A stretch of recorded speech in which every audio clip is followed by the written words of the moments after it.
Hello guys, welcome to Trap Hunters. आज हम देखेंगे डिमांड एंड सप्लाई जो हमने सीखा था उसका लाइव एग्जांपल आज बना और जहाँ पे एटलीस्ट 1:10 का प्रॉफिट बन जाएगा। चलिए देखते हैं। और उसमें मैं ट्रेड के क्यों लिया था, उसका रीज़न क्या है और उसमें स्टॉप लॉस कितना रखना है वो सब भी मैं बताने वाला हूँ। ठीक है, तो हम आते हैं। पहला जो चार्ट देखेंगे हम इथीरियम का चार्ट देखते हैं।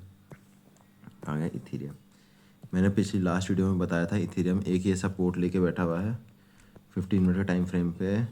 ये जो मैंने मार्क कर रखा है ये, ठीक है, ये एक सपोर्ट था बहुत अच्छा इथेरियम का बहुत दिनों से, जो कि टूट नहीं रहा था। ये आप देख रहे होंगे, ये देखो पिछले तकरीबन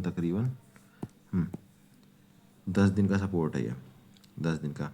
तो ये अब बहुत से लोगों को लग रहा होगा यार ये यहाँ तक सपोर्ट लिया है तो यहाँ से ऊपर भी तो जा सकता था यार, ये कुछ भी कर सकता था। जैसे ये यहाँ से यूँ गया, फिर ये नीचे भी तो आ सकता था नीचे सपोर्ट लेने, बट ऐसा क्यों नहीं हुआ इसका भी मैं रीज़न बताऊंगा। नीचे वाली पहले लाइन मार्क कर, नीचे वाली एक सप्लाई जोन मार्क कर दे रहा हूँ, डिमांड जोन सॉरी, और ऊपर वाली ये डिमांड जोन मार्क कर दी और ये वाली जो है सप्लाई जोन है। ठीक है, अब इसमें रीज़न ये है धीरे धीरे जैसे ये 15 मिनट पे है ना, ठीक है इसे दिखाता हूँ। हाँ, यहाँ से सब इस वाली सप्लाई जोन डिमांड जोन से ये ऊपर गया, फिर यहाँ से या तो ये नीचे आता, बट ये यहाँ कंसोलिडेट करने लगा, यहाँ पे यहीं पे इसी रेंज में घूमने लगा। फिर ये ऊपर जाने का ट्राई किया बट यहाँ पे नहीं इतना हुआ।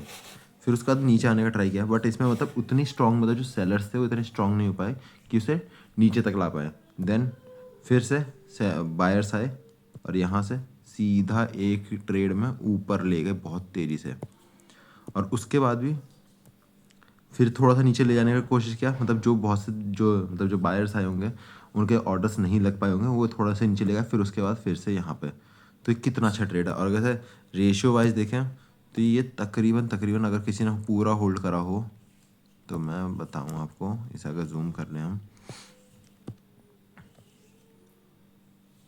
यहाँ तक का भी,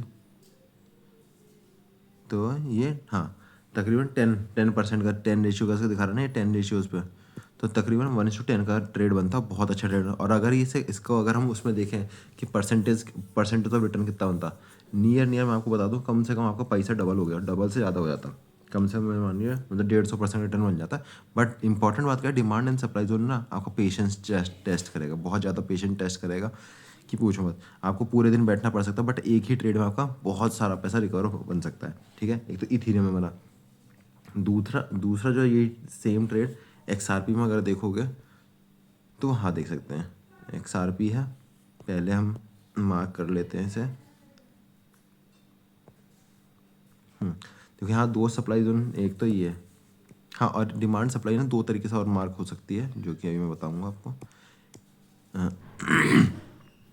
एक तो ये जोन है, सही है, जहाँ से सप्लाई मार्क हो रही है, और एक जोन ये है जो कि बहुत ज़्यादा इम्पोर्टेंट है, ये वाला जोन। अब देखो, अगर कोई भी एक ऐसा जोन जहाँ पे कम से कम 3 बार मार्केट टच करा है तो वो एक डिमांड या सप्लाई जोन बन सकता है। सही है। अब देखो जैसे कि फर्स्ट टाइम मार्केट यहाँ टच करा इस पॉइंट पे,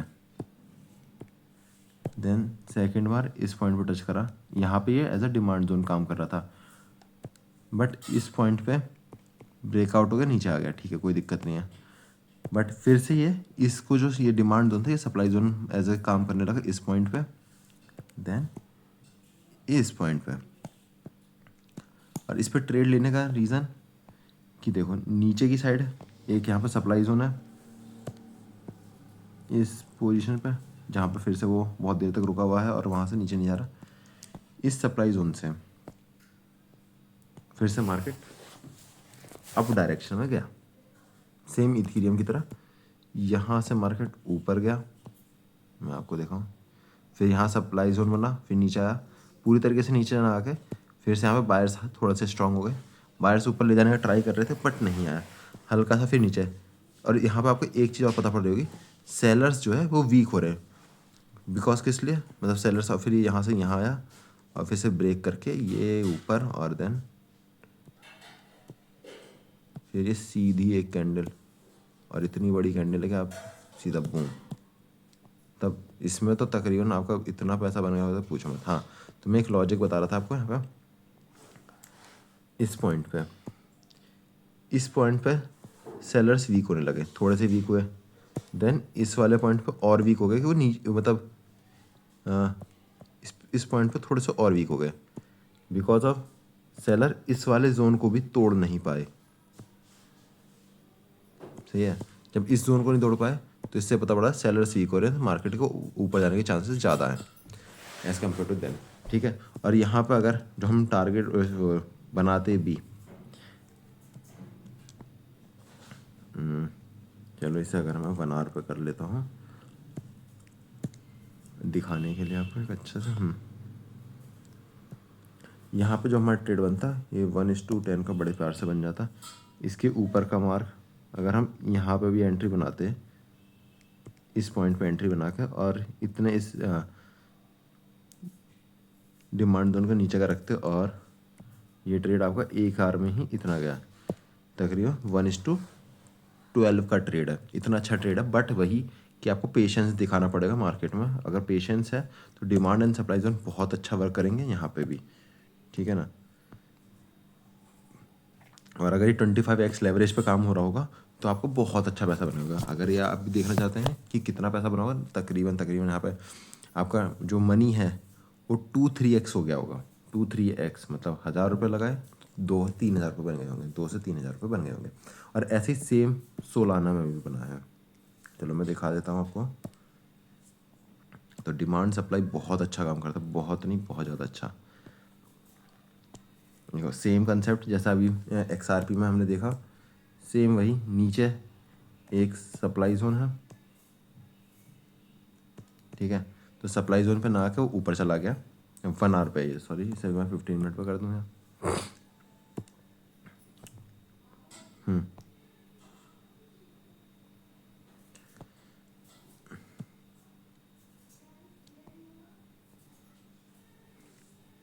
और सेफर साइड के लिए इस वाली लाइन को मैंने मार्क कर दिया।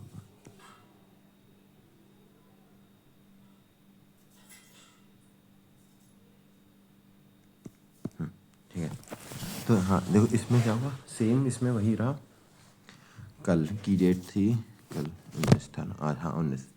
रात में मार्केट फॉल हो रहा था नीचे की साइड, देन वही अपना वो सप्लाई जोन से रिवर्सल लिया, नीचे का आ गया, फिर सप्लाई जोन पूरी तरीके से डिमांड जोन पे ना आकर पहले से ही रिवर्ट कर गया। फिर यहाँ ब्रेकआउट करने के और ट्राई किया बट नहीं हुआ, फिर से सेलर्स थोड़े से हावी है, फिर से ट्राई करा नहीं हुआ, फिर यहाँ कंसोलिडेट करने लगा, सेम इसी जोन पे घूमने लगा, ऊपर नीचे ऊपर नीचे ऊपर नीचे। मतलब सेलर्स तक तो वीक हो गए। पहली बात ये बता पड़ेगी, सेलर्स वीक हो गए। हमारा ये था कि जब यहाँ से एक अगर स्ट्रॉन्ग कैंडल बनती है, ये जो स्ट्रॉन्ग कैंडल बनेगी तो ऊपर जाना है। स्ट्रॉन्ग कैंडल वो भी मैं बता दूँ किस जगह पे, अगर इस वाले जोन पे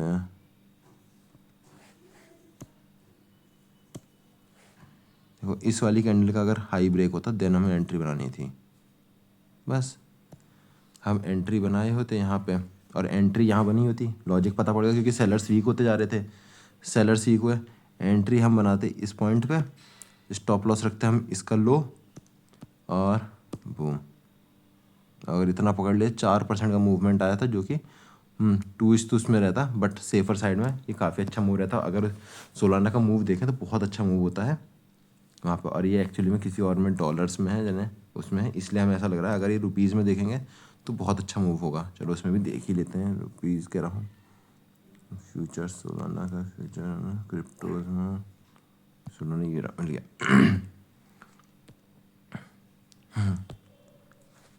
किस जोन पर हमें एंट्री थी हमारी, इसका ब्रेकआउट, इस लाइन का, इस लाइन का ब्रेकआउट के बाद एंट्री बनानी है, और यहाँ का हम स्टॉप लॉस रखने वाले थे। चलिए देखते हैं लॉन्ग पोजीशन।